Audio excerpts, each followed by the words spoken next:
나주 저잣거리에서 가장 큰 새우젓 도매상각의 주인인 황참봉 덕삼이는 넉넉한 살림에다 부인 매양이와의 금술은 더없이 좋았으며 하나뿐인 아들 갑수까지 마을에서 글 공부 잘하는 수재로 소문이 나 있었으니 그야말로 세상 부러울 것이 없었습니다. 어느 날 저녁 덕삼이 일을 마치고 돌아와 안채로 들어오자 가게의 장부를 꼼꼼히 살피던 부인 매양이는 발소리만으로 그를 알아채며 반겼지요. 아이고, 우리 참봉 나으리 오셨던가요? 허허, 마누라, 참봉은 무슨? 어차피 다 돈으로 산 자리인데 당신까지 나쁘끄럽게. 그나저나 부인 우리 아들 갑수 말이요. 내후년 가을에는 진짜 한양으로 과거 시험을 보러 간다는 것이 이것이 참말로 꿈만 같구만 그려. 아, 또 갑수방에 다녀오셨던가요? 아이고, 그 녀석 공부하는데 방해하지 좀 말지 그래요? 가뜩이나 책 보는 것이 힘들 텐데. 아버지가 자꾸 들락날락하면 어디 마음 편히 공부가 되겠습니까? 나도 그러고 싶은데 말이요. 갑수가 그 호롱불 앞에서 열중해서 책을 읽고 있는 것을 보고 있노라면 그래도 우리가 여태까지 참 잘 내내왔구나 하는 생각에 코끝이 찡해진단 말이지. 그 말을 들은 매양이의 장부를 덮으며 과거를 추억하듯 말을 이었지요. 하긴 그렇구만요. 우리가 처음 만났을 때를 생각하면 이렇게 잘 살게 될 줄은 정말 꿈에도 생각 못 했었는데 그때는 정말이지 참 하루하루가 버겁고 힘들었잖아요. 그러게나 말이요. 그게 벌써 25년 전이었나. 정말 시간이 빠르게도 흘러버렸구만. 시간은 지금으로부터 25년 전으로 돌아가 덕삼이는 전라남도 끝자락에 위치한 마을들의 가게를 돌며 새우젓을 파는 23살의 청년이었지요. 부모 형제 하나 없이 천혜고아로 자란 그는 지게를 질 수 있을 나이 때부터 쭉 새우젓을 팔았는데 어려서부터 가난한 삶의 진력이 났었던 건지 남들이 혀를 내두를 정도로 성실한 청년이었습니다. 아이고, 비가 이렇게 오니 다른 사람들은 다 쉬는데 저 청년은 오늘도 왔구만 그래. 무슨 사연이 있는지 하루도 쉬는 법이 없고 또 얼마나 구두쇠인지. 내 밥 한 번 자기 돈으로 제대로 사 먹는 것을 못 봤구만.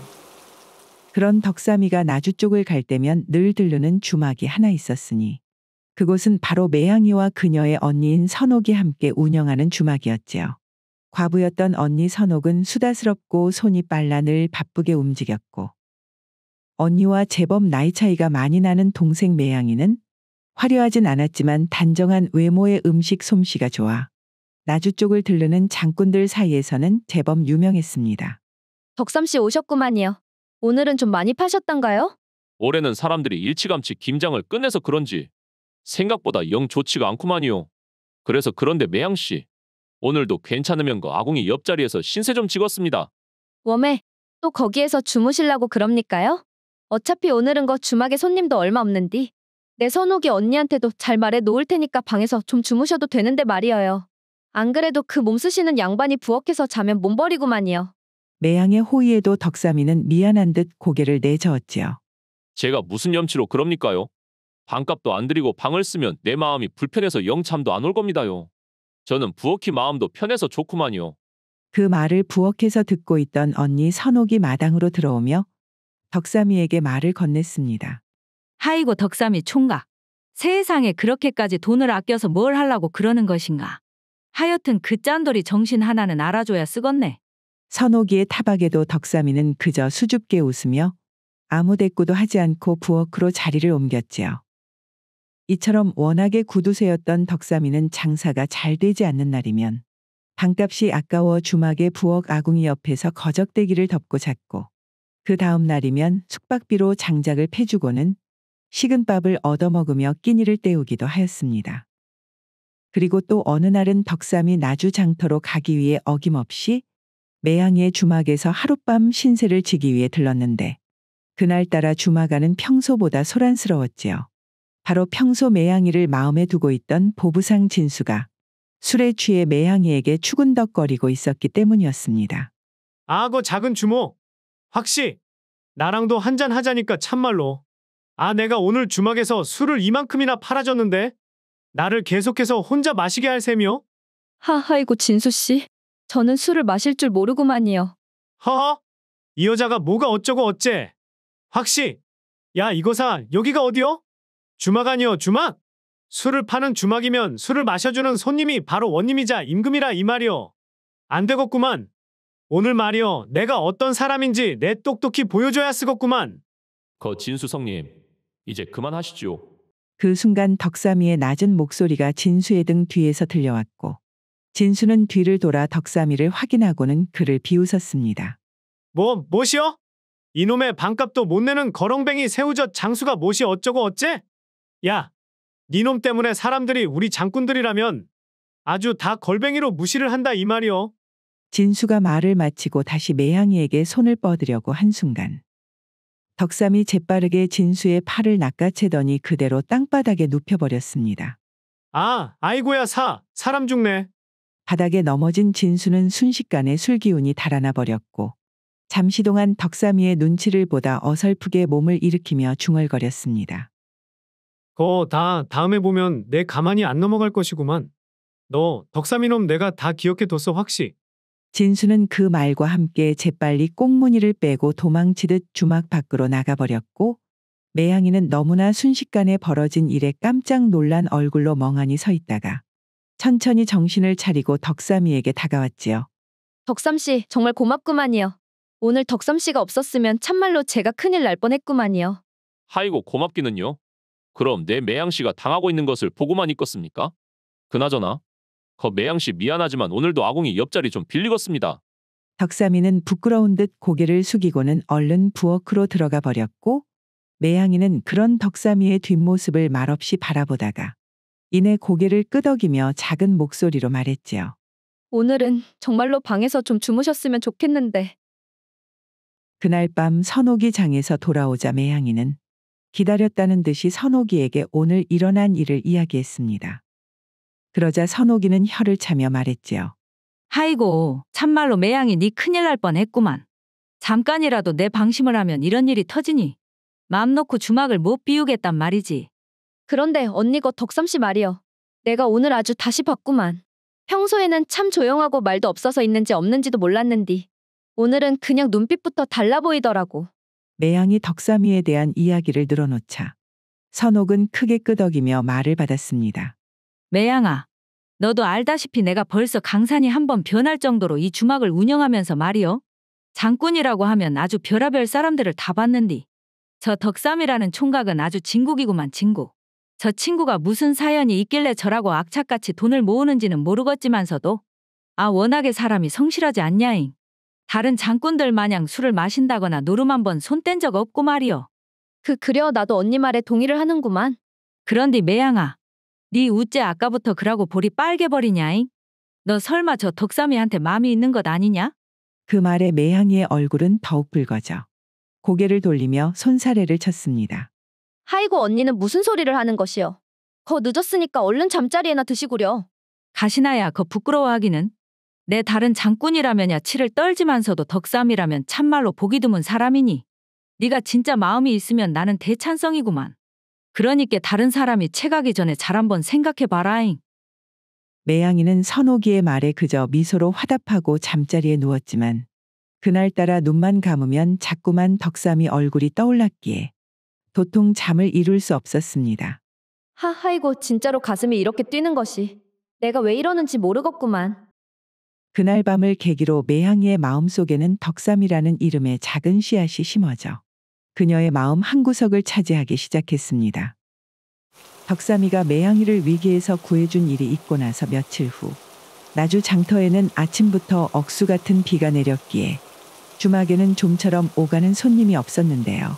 하지만 저녁 무렵이 되자 그 폭우를 뚫고 매양이의 주막을 찾는 이가 있었으니 그는 바로 덕삼이었습니다. 아이고 덕삼씨 세상에 이게 무슨 몰골이랍니까? 얼른 부엌으로 가셔서 아궁이 불에 몸 좀 말리셔요. 매양이는 급히 덕삼이를 부엌으로 데리고 가 아궁이에 불을 지피며 그의 몸을 따뜻하게 해주었고 덕삼이는 부끄러운 듯 고개를 숙이며 아궁이 앞에 앉았습니다.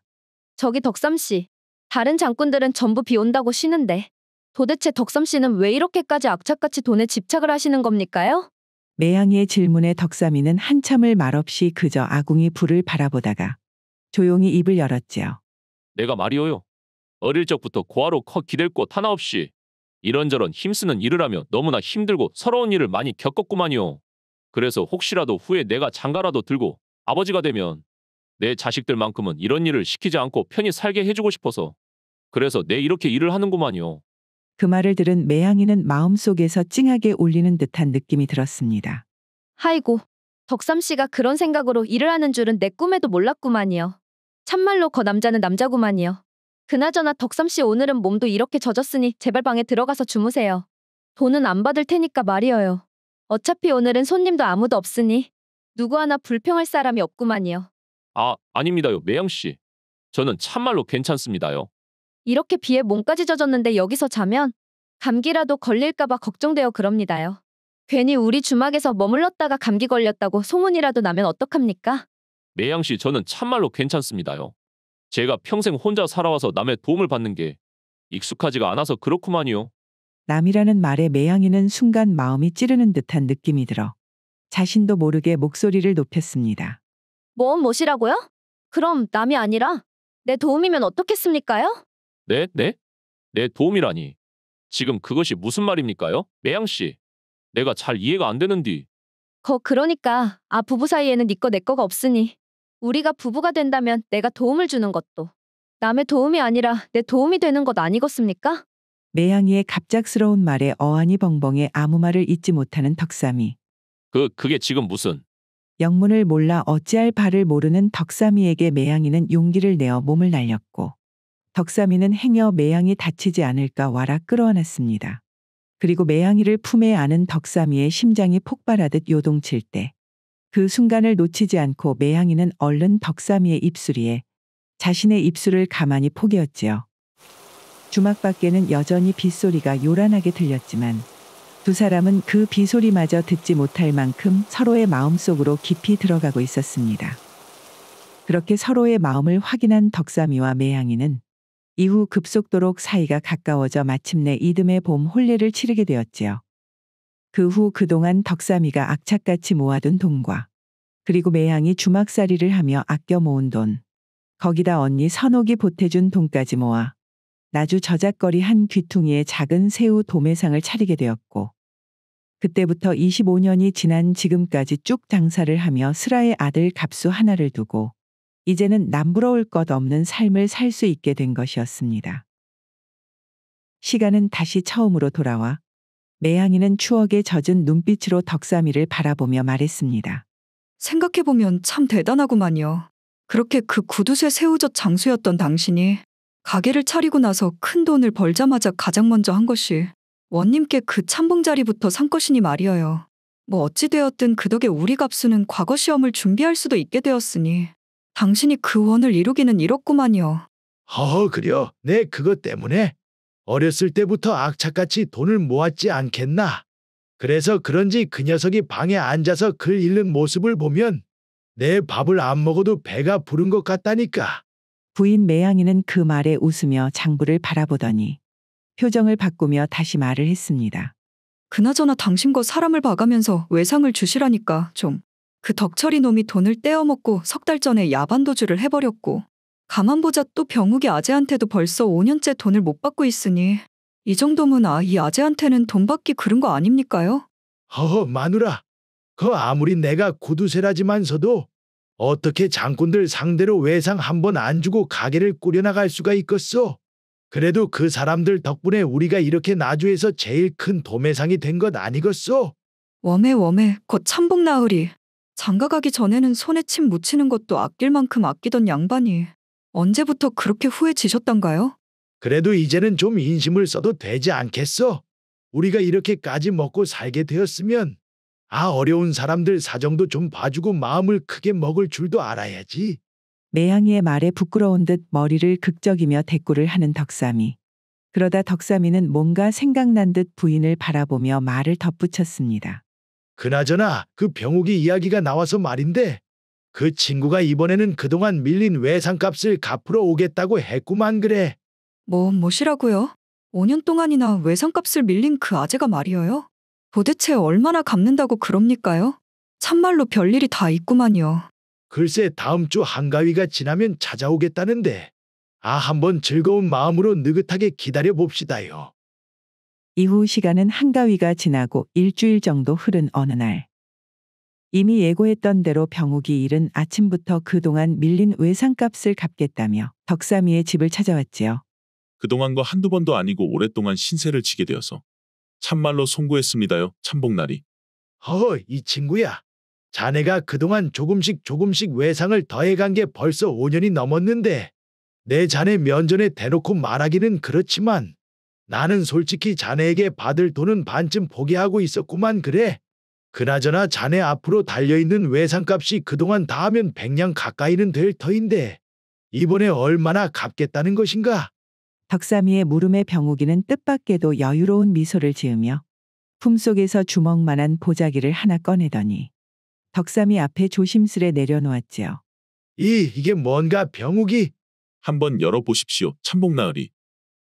덕삼이 호기심 어린 눈으로 천천히 보자기를 펼쳐보니 그 속에는 누르스름한 돌멩이 하나가 들어있었지요. 그리고 덕삼이 그 돌멩이를 찬찬히 살펴보더니 워메, 이것은 설마 금이 아닌가? 자네 이것을 도대체 어디에서 났는가? 그게 말입니다. 참복나리. 고향집 근처에 있는 우리 선산에서 금이 나온다길래 제가 이번 한가위에 직접 가서 발견한 놈이구만요. 거기에서 땅을 조금만 파니 이런 금동이들이 흔하게 나오더라 이 말입니다. 그래서 제가 이걸로 그동안 묵혔던 참복나리 외상값도 갚을 겸해 이렇게 가지고 온 것입니다요. 멋이라? 자네가 가지고 있는 선산에서 말인가? 애끼 이 친구야. 어디 그런 말로 나를 속이려 드는가? 하이고 참복나리. 제가 여태까지 나리와 왕래를 하면서 외상값을 밀렸으면 밀렸지. 단 한 번이라도 거짓말을 한 적이 있었습니까요? 그려 자네가 여태 다른 것은 몰라도 허튼 말을 한 적은 없지. 그럼 말일세 병욱이. 자네 말이 정말이라면 나를 그 자네 고향을 데리고 가서 진짜 금이 나오는지 한번 보여줄 수도 있겠는가? 물론이지요. 다른 사람도 아니고 제가 거 새우젓 장사를 하며 가장 많이 신세를 졌던 분이시니 당장에라도 모시고 갈 수도 있습니다. 안 그래도 제가 그곳에 갔을 때 땅에 저만 알아볼 수 있게 표시도 해놓았구만요. 그려? 그럼 자네 오늘은 말일세 여기서 이럴 게 아니라 내가 자네에게 외상값도 받았으니 일단 이 금도 진짜인지 같이 가서 한번 확인을 해보고 내 술도 후하게 대접을 하도록 하겠네. 자, 얼른 같이 가세. 다른 사람이 하는 말이라면 쉽게 믿지 않았을 테지만 병욱이 워낙에 말수도 없고 정직한 인물이었던지라 집을 나서는 덕삼이의 마음속에는 묘한 기대와 설렘이 점점 피어나고 있었습니다. 그리하여 며칠 후 덕삼이는 이틀에 걸쳐 병욱이와 함께 구례의 지리산 자락에 위치한 그의 선산에 도착하게 되었지요. 산에 도착한 그들은 병욱이 땅에 표시해 두었다는 장소로 가기 위해 한참 동안 깊은 숲속을 뚫으며 산을 올라갔고 얼마나 산을 올랐을까 갑자기 병욱이가 발을 멈추더니 여기입니다. 제가 표시해뒀던 곳이 이쯤이었지요. 하며 바닥에 무성이 쌓인 낙엽을 툭툭 걷어내기 시작했습니다. 낙엽 아래는 촉촉한 흙이 드러났고 그는 손에 작은 괭이를 쥐고 조심스레 파내려가기 시작했는데요. 이제 곧 나올 겁니다. 제가 분명히 이 자리를 기억하고 있었구만요. 그리고 몇 차례의 괭이질이 더 이어지고 괭이 끝에 무엇인가 둔탁한 소리가 들리더니 땅속에 있는 누르스름한 돌멩이가 모습을 드러내었습니다. 그 돌은 분명 일반 돌과는 결이 달랐고 돌의 표면에는 금빛의 띠가 얼기설기 박혀 있었지요. 허풍이 아니었구만. 저 병욱이 말이 허풍이 아니었어. 병욱이 말한 금 이야기가 진짜라는 것을 확인한 덕삼이는 그와 함께 산에서 내려와 근처 마을 주막으로 향했습니다. 덕삼이는 주막의 자리를 잡자마자 주모가 내온 막걸리 사발을 단숨에 들이키고는 말을 꺼냈지요. 아이고 참말로 막걸리 시원하구만. 그나저나 병욱이 자네 그 금덩어리들 말이요. 내가 곰곰이 생각을 해봤는데 우리 두 사람이 손을 잡고 그 산에서 금광을 만들어 캐면 어떻겠는가? 그러자 병욱이는 당연히 함께 할 거라고 생각했던 덕삼이의 기대와는 달리 고개를 저으며 말했지요. 거 참복나리. 그 사업이라는 것도 깜냥이 되는 양반이 해야 하는 것이지. 막말로 저 산에 금이 있다고는 하나 그것이 얼마나 있는지도 확실하지 않은 상황에서 나같이 그릇이 작은 사람이 하기에는 일이 너무 큰 것 같구만요. 이 사람아. 그래서 내가 자네랑 함께 하자고 하는 것 아니겠는가? 자네랑 내가 같이 손을 잡으면 그 산을 파내는 것이야 시간 문제 아니겠는가? 참복날이 참 말씀은 고맙지만서도 저는 그런 사업이니 뭐니 복잡한 것 말고 거기에서 발견한 금이나 좀 팔아. 이제 새우젓 지게 좀 그만 지고 편하게 살고 싶은 마음뿐입니다. 아 참나. 이거 참 저 금을 앞에 두고 덕삼이는 병욱이의 말에 잠시 입맛을 다시며 깊은 생각에 빠졌지요. 그리고는 이내 눈을 반짝이며 병욱이에게 다시 제안을 했는데요. 그럼 말일세. 나한테 자네 집 그 선산을 파는 것은 어떻겠는가? 네? 뭐시라고요? 하이고 다른 것도 아니고 어떻게 선산을 갖다가. 네, 500냥 주겠네. 자네가 원하는 것이 편하게 사는 것이라면야. 내가 당장에라도 돈을 마련해서 줄 수 있구만. 자네는 그토록 권하는 편안한 삶을 손에 넣어서 좋고 일 벌이기 좋아하는 나야 새로 사업을 시작하게 되니 이것이 서로 좋은 일 아니겠는가? 가만 보자.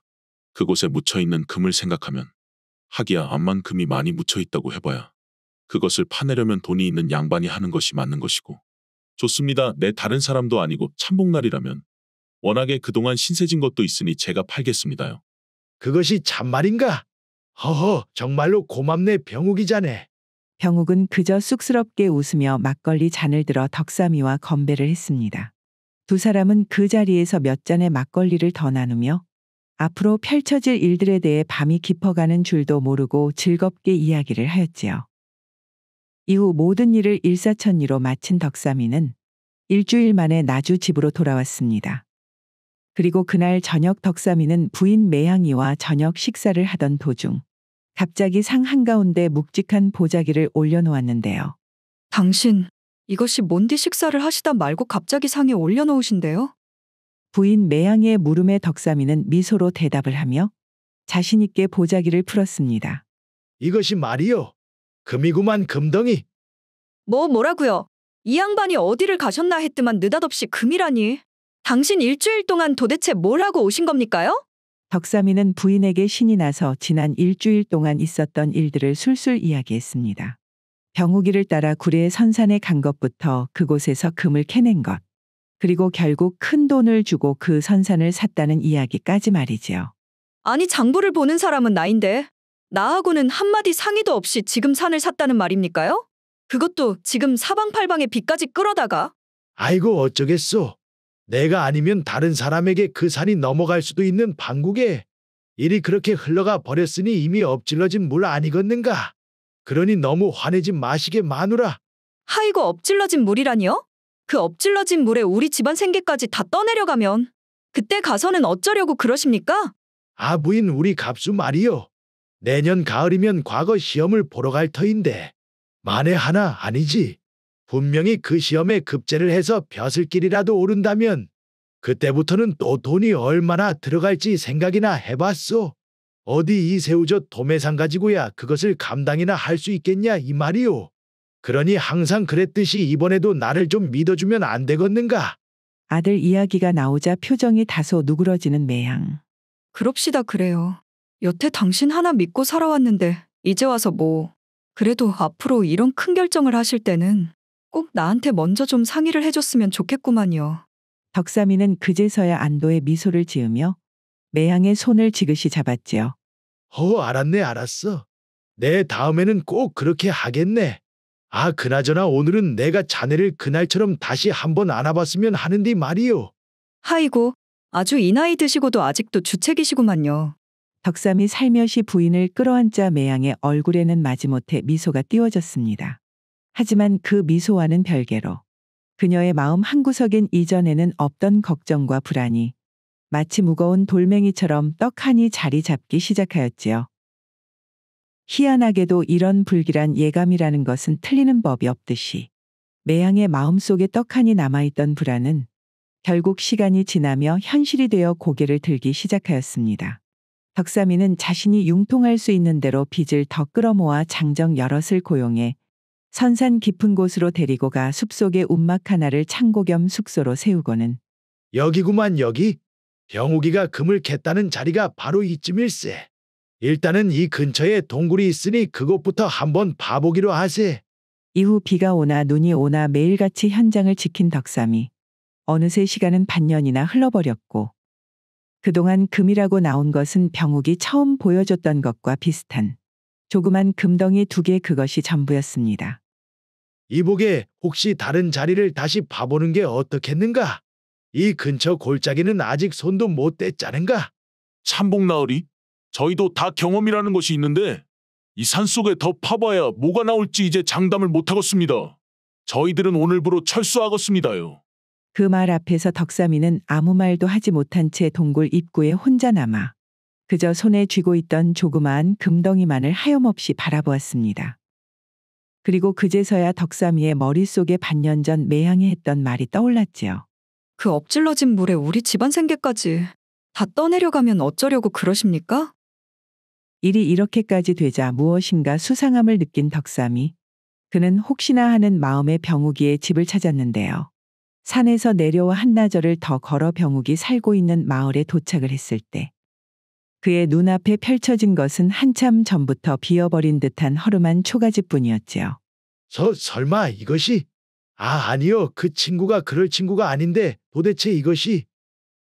그제서야 자신이 당했다는 것을 확신하게 된 덕삼이는 주변 사람들에게 병욱이의 행방에 대해 물어보기 시작하였고 마침 그곳을 지나가던 한마을 노인이 덕삼이를 물끄러미 보며 다가왔지요. 거기 혹시 자네도 거 병욱이를 찾으러 왔수? 예, 어르신. 분명히 여기가 제가 알기로는 병욱이 살고 있는 마을인데 어르신께서는 병욱이가 어디로 간지 알고 계십니까?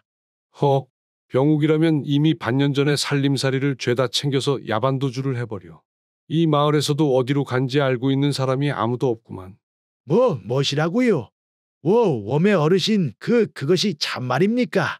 안 그래도 며칠 전에도 어떤 양반이 금인지 뭐인지에 투자했다고 병욱이를 찾기 위해 왔었는데 자네도 거기에 속았나 보구만. 아이고, 이것이 벌써 몇 명째인지. 그렇게 건실하던 사람이 어찌 그런 큰일을 벌였을꼬. 노인의 말을 들은 덕삼이는 무릎이 꺾이듯 그 자리에 주저앉고 말았습니다. 이것이 도대체 무슨 일이란 말이냐? 다른 사람도 아니고 병욱이 그 친구가 어찌 나에게?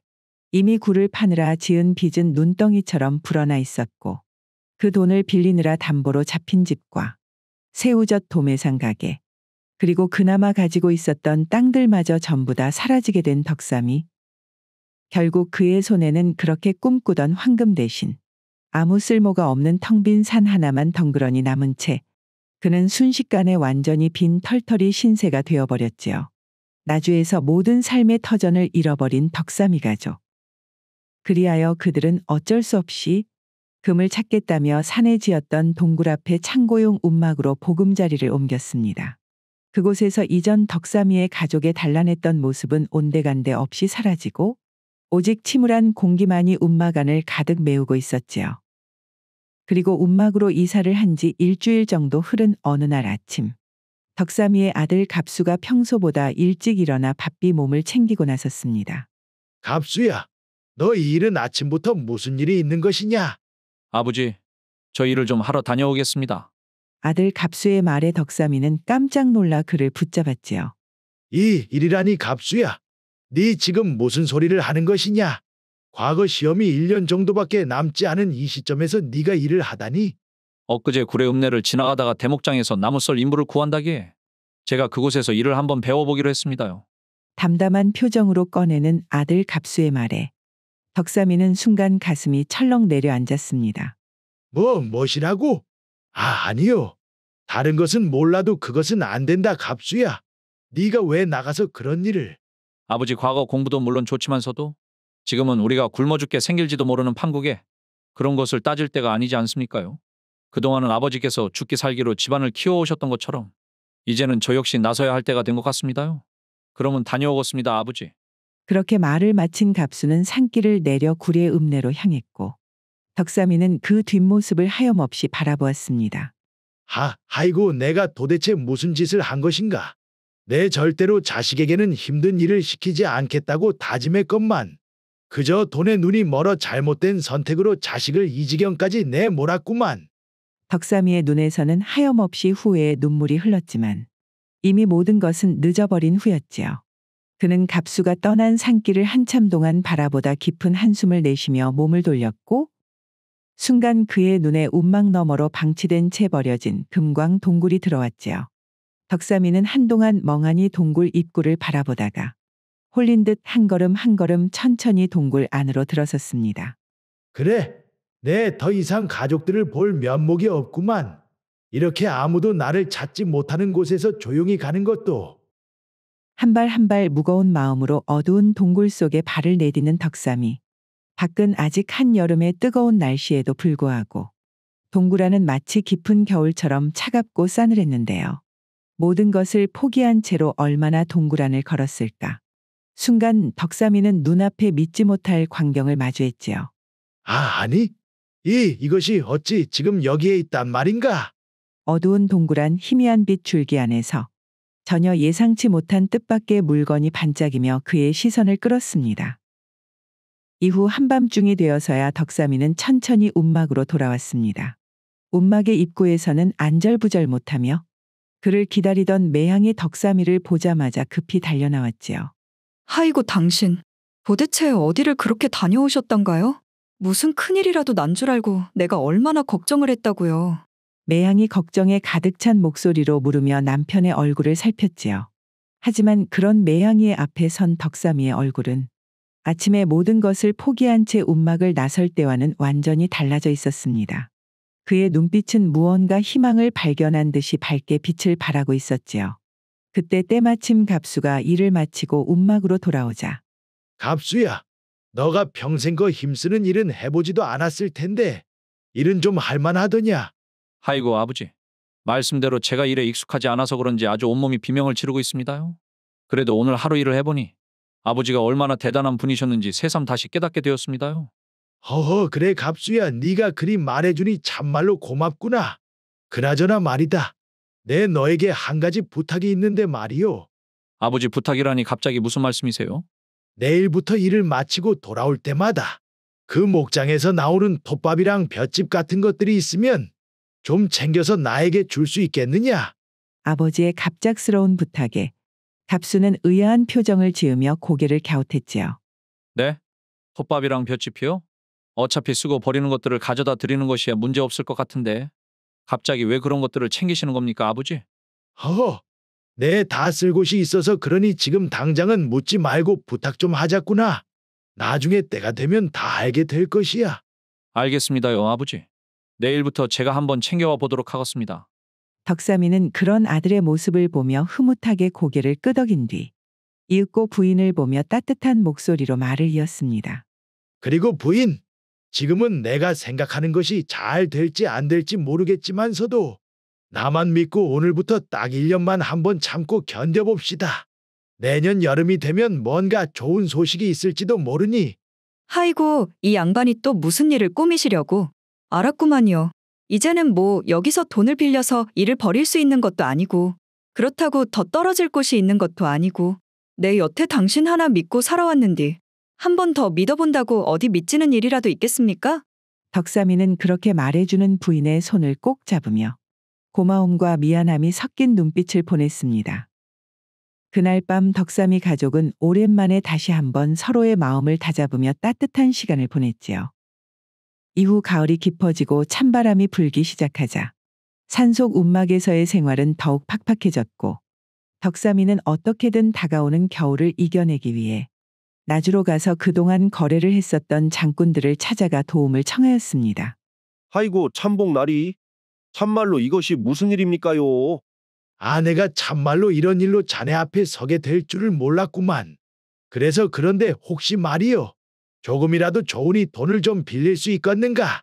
예전에 참복나리가 아니었으면 제가 그렇게 장꾼으로 성공하고 지금 가게를 갖게 되는 것은 꿈도 못 꾸었을 것이구만요. 저도 여유가 없어 많이 드릴 수는 없지만서도 일단 이거라도 빌려드리겠습니다. 덕삼이 나주에 돈을 빌리러 다니자 이전 그에게 신세를 졌던 장꾼들은 한 푼 두 푼 돈을 빌려주거나 심지어는 간단한 일이 있으면 일부러 일을 만들어 주기도 하였습니다. 한편 매양이 역시 가만히 있지 않고 아랫마을에서 품삯 바느질을 하여 어떻게든 살림의 보탬이 되기 위해 애를 썼으며 여전히 주막을 운영하고 있던 언니 선옥은 간간히 매양의 집으로 와 식량을 챙겨주었기에 덕삼이 가족들은 산소군막에서의 힘들지만 춥디 추운 겨울을 하나된 힘으로 무사히 보낼 수가 있었지요. 유난히 춥고 기나긴 겨울이 가고 어느덧 다시 봄이 돌아왔습니다. 긴 기다림 끝에 찾아온 봄은 예년과 다르게 갑자기 더워지기 시작하더니 금세 여름처럼 푹푹 찌는 때 이른 더위가 찾아왔지요. 덕삼이는 드디어 자신이 오랫동안 기다려온 순간이 왔다고 생각을 하고 아들과 부인을 함께 불러 동굴로 향하였지요. 아이고 나는 이놈의 동굴꽃 진짜 꼴도 보기 싫어서. 내 여기로 온 이후로도 이 동굴만은 쳐다도 본 적이 없었는데 도대체 왜 자꾸 여기를 가보자고 한대요. 아, 글쎄 내 당신한테 꼭 보여줄 것이 있어서 그렇다니까. 그런데 당신, 이 동굴은 어째서 이렇게 추운 거랍니까? 밖은 벌써 한여름처럼 푹푹 찌는데 여기는 꼭 무슨 겨울 같구만요. 인상을 찌푸리며 투덜대는 부인의 투정에도 덕삼이는 그저 빙긋 웃으며 손짓으로 안내를 하였고 세 사람은 어두운 동굴 안을 한참이나 걸어 들어갔습니다. 그렇게 한참을 들어가자 그들의 눈앞에는 믿기지 않은 광경이 펼쳐졌는데 바로 벽돌처럼 네모 반듯하게 잘린 얼음 덩어리들이 동굴 안에 한가득 쌓여 있는 것이었지요. 이게 다 얼음 아니요? 아니 이것이 지금까지 어떻게 남아있으며 또 언제 이 많은 얼음을 여기에 보관하셨답니까요? 매양이는 너무나 놀라 두 손으로 입을 막으며 외쳤고 덕삼이는 흐뭇한 미소를 지으며 말을 이어갔지요. 아, 지난 여름에 내가 울적한 기분에 이 동굴에 들어갔다가 한여름인데도 얼음이 얼어있는 것을 발견하고는 이를 꾸미게 되었구만. 그리하여 우리 갑수랑 겨우내 꽁꽁 얼어붙은 강에서 얼음을 잘라다가 차곡차곡 쌓아 두고는 갑수에게 부탁한 톱밥하고 볏짚을 채워 넣었구만. 그래. 여기라면 분명히 여름이 되어도 얼음이 녹지 않을 것이라고 확신을 했거든. 아이고, 아주 아버지랑 겨우내 얼음 작업을 하느라 죽는 줄 알았는데 또 이렇게 늦봄까지 남아있는 것을 보니 뭔가 흐뭇하구만요. 그나저나 당신, 이 많은 얼음들 이제 어떻게 하실 생각입니까요? 아, 그거야 당연히 우리가 어려웠을 때 가장 신세를 많이 진 곳에 보내야 하지 않겠는가? 떼양볕이 강렬하게 내리쬐는 어느 날 나주 산골에 위치하고 있는 선옥이의 주막에는 오랜만에 반가운 손님이 찾아왔는데 바로 덕삼이가 아들 갑수와 함께 얼음을 나귀가 끄는 수레에 가득 담아 찾아온 것이었습니다. 하이고 황서방. 아, 이 무더운 날에 도대체 뭐를 이렇게 가지고 왔단가? 형님, 이게 말입니다. 저희 집 뒤 동굴에서 지난 겨울 내내 저장해뒀던 얼음이구만이요. 그 동굴에서 겨우내 보관한 얼음이 이렇게 여름까지 그대로 남아있기에 저 형 생각이 나서 이렇게 먼저 가지고 왔습니다요. 선옥은 얼음덩이를 조심스레 만져보더니 두 눈을 동그랗게 뜨며 감탄을 금치 못했습니다. 웜에. 이것이 진짜 얼음이 맞구만. 내 보면서도 참말로 믿기지가 않는디. 그러면 형님, 어디 이 얼음을 여기 주막에서 한번 써보시겠습니까? 저 형께서 쓰신다고만 하면야 내 주기적으로 사람을 통해 얼음을 보내드리겠습니다. 하이고 말이 필요 있겠는가? 이 무더위에 얼음이라니. 가만 보자. 내 이 얼음을 막걸리에 띄워서 손님들에게 내주면 아주 다들 자지러지겠는디? 그날 이후 나주를 거쳐가는 장꾼들 사이에서 이상한 소문 하나가 돌기 시작하였습니다. 자네 그 소문 들었는가? 아, 선옥이네 할매 주막에 가면 거 막걸리에 얼음을 띄워준다고 안 그러는가? 자네 아무리 그 더위가 빨리 찾아와도 그렇지 벌써 더위 먹었는가? 이 더운 날 그 주막에서 어찌 얼음을 준비할 수 있다고 그러는가? 그 허풍도 정도고 쳐야 사람이 믿는 것이지. 그리하여 소문의 진상을 확인하기 위해 선옥이의 주막 마당에는 사람들이 발 디딜 틈 없이 밀려들기 시작하였고 심지어는 이웃 마을의 원님까지 평복 차림으로 몰래 찾아와 얼음 막걸리를 들이키고는 감탄을 연발하였지요. 이후 선옥이의 주막에서 얼음을 띄운 막걸리가 큰 인기를 끌게 되고 덩달아 얼음의 출처가 바로 덕삼이의 동굴이라는 이야기가 돌기 시작하자 사람들은 하나둘씩 덕삼이네 산골 움막을 직접 찾아오기 시작하였습니다. 주인 어르신, 내일이 우리 집 잔칫날인데 말이에요. 이 얼음으로 시원한 냉국을 내서 손님들을 깜짝 놀라게 해주고 싶구만이요. 참복날이 저는 이 여인보다 갑절로 값을 쳐드릴 테니 꼭 좀 저에게 얼음을 팔아주십시오. 그렇게 이제는 덕삼이 사람들을 찾지 않아도 잔치집이며 고급 요리집 심지어 관아에서까지 줄을 지어 덕삼이에게 얼음을 사가게 되니 덕삼이 얼음을 팔기 시작한 지 3년 만에 움막에서 산길 입구에 기와집을 지어 이사를 갈 수 있었지요. 덕삼이는 금덩이 하나를 바라보며 잃었던 모든 것을 얼음덩이 하나로 되찾으며 마침내 다시 일어설 수 있게 되었습니다. 그렇게 동굴 속 얼음이 황금보다 귀한 노다지가 되어 덕삼이의 가족을 일으켜 세운 지도 어느덧 5년의 세월이 흘렀습니다. 그날도 초여름의 어느 저녁 덕삼이 일을 마치고 돌아와 안채로 들어오자 얼음 가게의 장부를 꼼꼼히 살피던 부인 매양이는 발소리로 그를 알아채며 반겼지요. 아이고, 우리 참봉 나으리 오셨던가요? 허허, 그 참봉은 무슨? 그나저나 당신 또 갑수방에 들렀다 오셨소? 그 방은 이제 비어있는데 대체 뭘 자꾸 들여다보시는 거랍니까? 그것이 부인 나도 아는데 말이지. 아, 그놈의 자식이 목장에서 나무 써는 일을 할 때가 엊그제 같은데 이제는 기어이 과거에 급제해서 한양에서 벼슬살이까지 하고 있으니 내 그것이 실감이 나지 않아서 자꾸만 방을 들여다보게 되는구만. 아이고, 참말로 갑수까지 일을 나서겠다고 할 때는 우리 집안이 어떻게 되나 했었는데 정말 당신 말대로 꿈만 같구만요. 그나저나 당신 오늘 또 얼음 외상을 주신 거래요? 누차 말하지만서도 사람 좀 봐가면서 외상을 주시라니까요. 지난번에도 그 진씨 겨우겨우 받아냈잖아요. 덕삼이는 부인의 타박에 웃으며 대꾸를 했습니다. 마누라, 어떻게 장군들 상대로 외상 한 번 안 주고 가게를 꾸려나갈 수가. 잠깐만, 그나저나 우리가 말이요. 이전에도 이런 대화를 한 것 같은디. 생각해보니 참말로 그렇구만요. 그래. 아이고, 참말로 우습구만. 덕삼이와 매양이 두 사람은 행복하면서도 또 힘들었던 지난 기억을 함께 떠올리며 한참을 웃었습니다. 그렇게 오늘도 지리산 산자락 아래 위치한 덕삼이네 기와집에는 늦은 밤까지 두 사람의 웃음소리가 끊이지를 않았지요.